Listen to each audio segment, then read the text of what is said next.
పొత్తు తర్వాత ఏర్పాటైన మొదటి బహిరంగ సభలో మోదీ గారు వైసీపీని కావచ్చు, జగన్మోహన్ రెడ్డి గారిని వీళ్ళు అనుకున్నంత స్థాయిలో తిట్టలేదు, మోదీ గారికి కూటమి ఇష్టం లేదు, ఈ అలయన్స్ ఇష్టం లేదు అనే ఒక వార్త, దీన్ని ఎలా చూడాలి? నిజంగానే సెపరేట్ టాపిక్ అండి. మోడీ గారి కళ్ళలో నిజాయితీ చూసారా మాట్లాడుతున్నప్పుడు?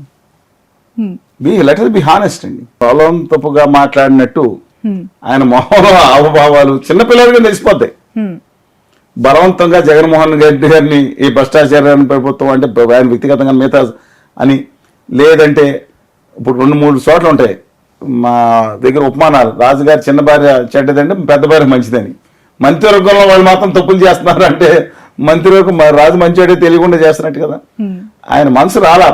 చంద్రబాబు నాయుడు గారు ఒక మాట ఉదరించారు, ఈయన మాత్రం 15 సార్లు మోదీజీ, మోదీ గారు, మోదీ గారు, మోదీ గారు అని పని చేస్తానే ఉన్నారు. ఇది అలయన్స్ ఇష్టం లేకుండా చేసిన అలయన్స్. కడుపులో కత్తులు పెట్టుకుని మోడీ గారు అండ్ చంద్రబాబు నాయుడు గారు కావలించుకున్నారు. నేను చెప్పిన మాట వాస్తవం. ఓకే, ఈ అలయన్స్ కోసం చంద్రబాబు అమిత్ షా కాళ్ళు పట్టుకున్నారు అనేది వాస్తవం? అబ్సల్యూట్లీ రాంగ్ అండి. నాకు తెలిసిన సమాచారం ప్రకారం కాదు. అమిత్ షా వీళ్ళ కాళ్ళు పట్టుకుని ఎందుకు అలా అంటారు? తెలుగు జాతి బిడ్డలుగా అమిత్ షా గారు వీళ్ళ కాళ్ళు పట్టుకున్నారు అని ఎందుకు రాకూడదు?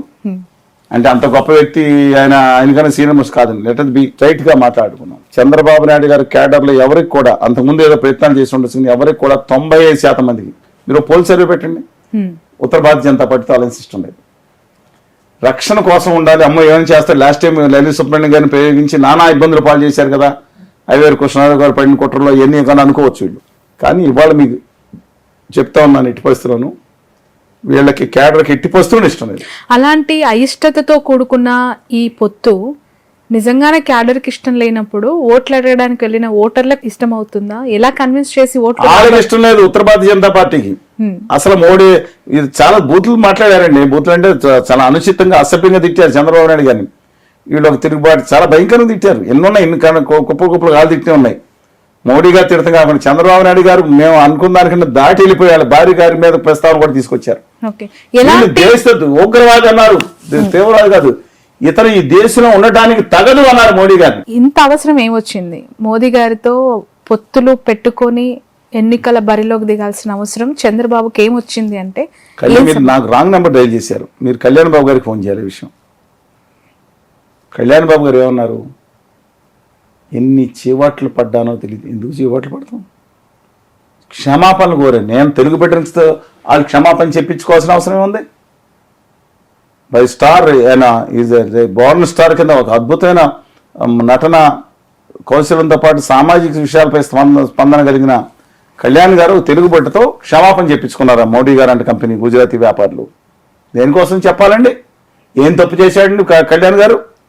ప్రత్యేక హోదా కోసం నిలదీయటం తప్ప, కారణం రాసుకుంటారా పోరాడండి ఎంపీలారా వెళ్ళి ఢిల్లీలో అంటాం తప్ప, ఉత్తర భారతీయ అహంకారం నశించాలి, దక్షిణాదికి అన్యాయం జరుగుతాడు తప్ప, ఈ ప్రాంతం కోసం ఈ భావితరాలు దెబ్బతింటున్నాయి, హోదా రావాలి, విభజన హామీలు రావాలి, నేను నిలబడతాను, ఆమోదక్ష చేస్తానంటాం, పాచిపోయిన లడ్డూలు ఇచ్చారు వాళ్ళు ఉత్తర భారతీయ పార్టీ వాళ్ళు అంటాం తప్ప అండి.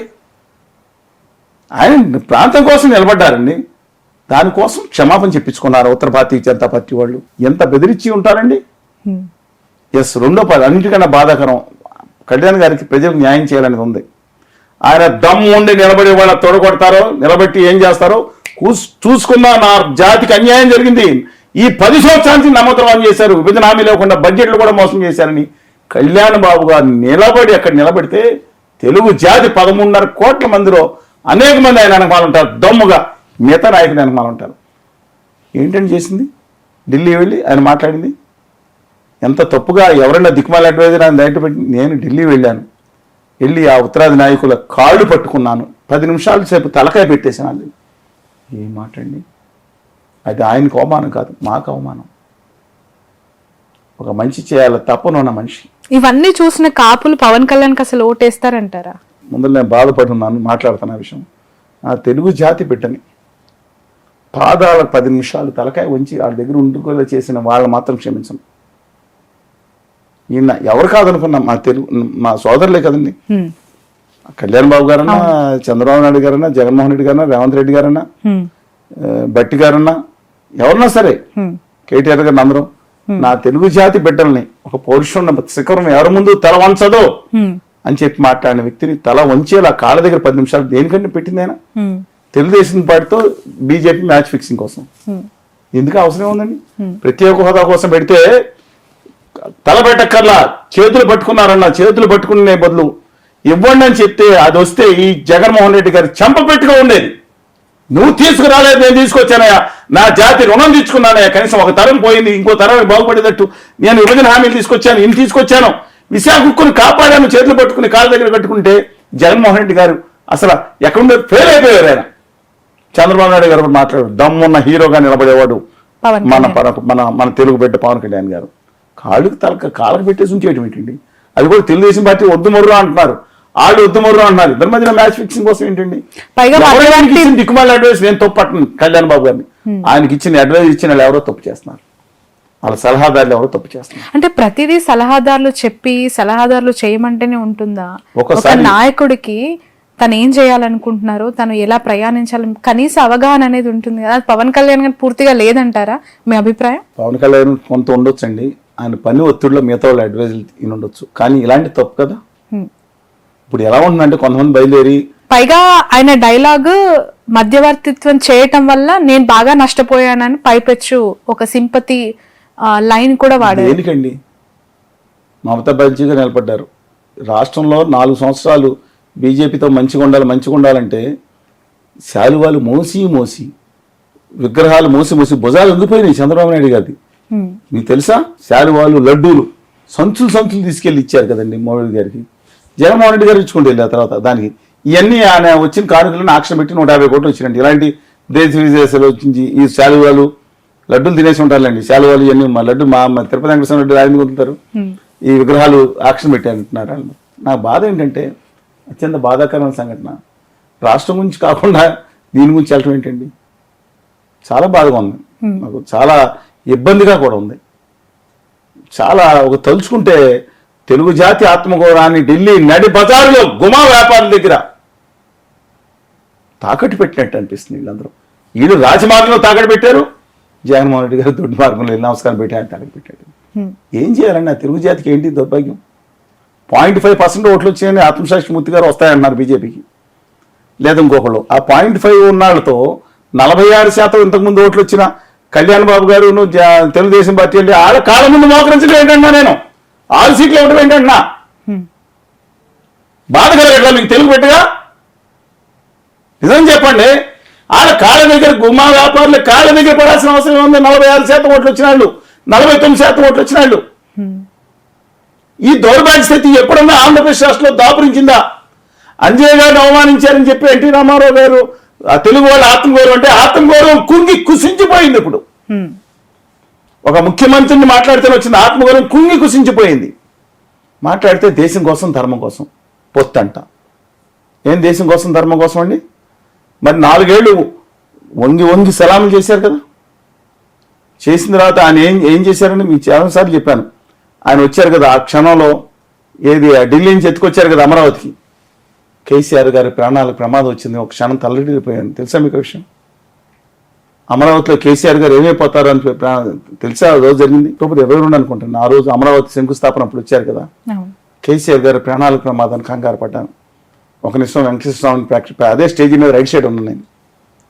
కేసీఆర్ గారు సెంటర్లో ఉన్నారు, రైట్ సైడ్ మేము రామజీవి గారు అందరూ కూర్చున్నాం కదండి. అక్కడ చూస్తుంటే ఆ విజువల్స్ ఉంటాయి. శాంతి ఎలాగన్నా ఆపాలనుకున్నాను, కేసీఆర్ గారి ప్రాణాలు కాపాడాలనుకున్నాను, కానీ ఆ భగవంతుడు సహకరించి కాపాడాడు. మోడీ గారు అక్కడిని తీసుకొచ్చి ఆ బూడిద మట్టి ఏదో తీసుకొచ్చారు. ఆ కొండ పిడతల మట్టి కాదు ఏదో చెప్పుకుని ఆ పిడత కొట్టారు అంతర్గతం. తర్వాత అత్యంత భయంకరమైన కాలుష్యంతో ఉన్న నొరగలు కక్కుతున్న యమునా నది నీళ్లు కనుక తాగితే పోతారు జనాలని చెప్తున్నారు. అవి పట్టుకొచ్చాను, నా గుండెల్లో రాయపడింది. అవి ఎప్పుడు తీస్తారో, ఏ చెంచా కేసీఆర్ పోతే మా వాళ్ళంటే మా ఆంధ్ర వాళ్ళు పోయారు అనుకుంటామండి, కోస్తా రాయలసీమ వాళ్ళు. కేసీఆర్ గారు అంటే పక్క రాష్ట్ర ముఖ్యమంత్రి తీసుకొచ్చి గౌరవించాలని తీసుకొచ్చారు. గుండె ఒక నిమిషం అయిపోయింది. అయ్యో ఆ చెంచా తీసి ఇస్తే ఆయన ఏమైనా అయిపోతే మా ప్రాణం అయిపోద్దని ఆ భగవంతుడు వెంకటేశ్వర స్వామి కరుణించాడు. ఆ మూట ఎప్పలేదు ఆయన.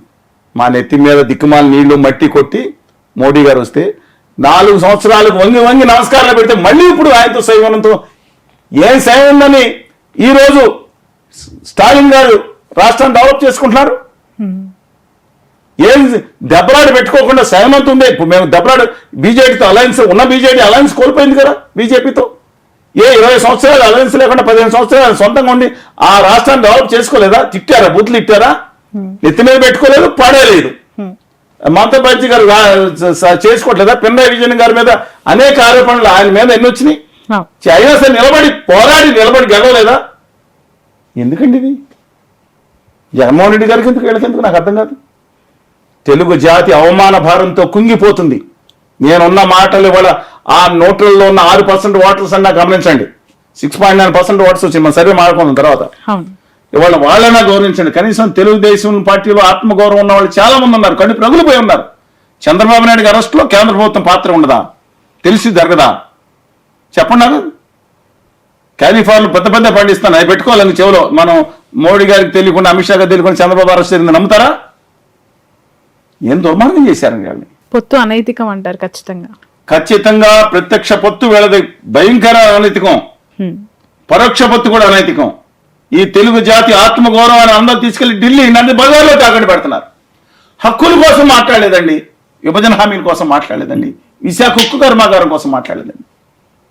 దేనికోసం మాట్లాడుతున్నారు? ఎన్నికలు వాళ్ళు దేనికి జరుగుతున్నాయి? వైకాపా బ్యాచ్ బయలుదేరి ఇంకోసారి ఎప్పుడు కూడా చంద్రబాబు నాయుడు గారు, కళ్యాణ్ గారు రాకూడదు అధికారులు. ఇంకేం పని లేదండి వీళ్ళకి. 24 గంటలు రాకూడదు ఇంకా విషయాలు మాట్లాడరు. వీళ్ళు బయలుదేరారు. జగన్మోహన్ రెడ్డి గారు వస్తే నాశనం అయిపోతుంది, ఇంకోసారి రాకూడదు. ఇంకేం అక్కర్లా, హక్కులు అన్నీ తీసుకెళ్తే తాకట్టు పెట్టండి. ఆయన రాకుండా ఉండి చాలా రాష్ట్రం డెవలప్ అయిపోతుంది.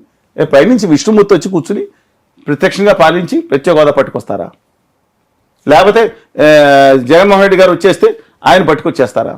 హక్కుల గురించి పోరాడని ఇది ఒక తెలుగు జాతిలో ఉన్న మా దగ్గర ఉన్న వాళ్ళు నిజంగా బాధాకరంగా ఉందండి. ఇంత దిగజారిపోయింది ఏంటో పరిస్థితి.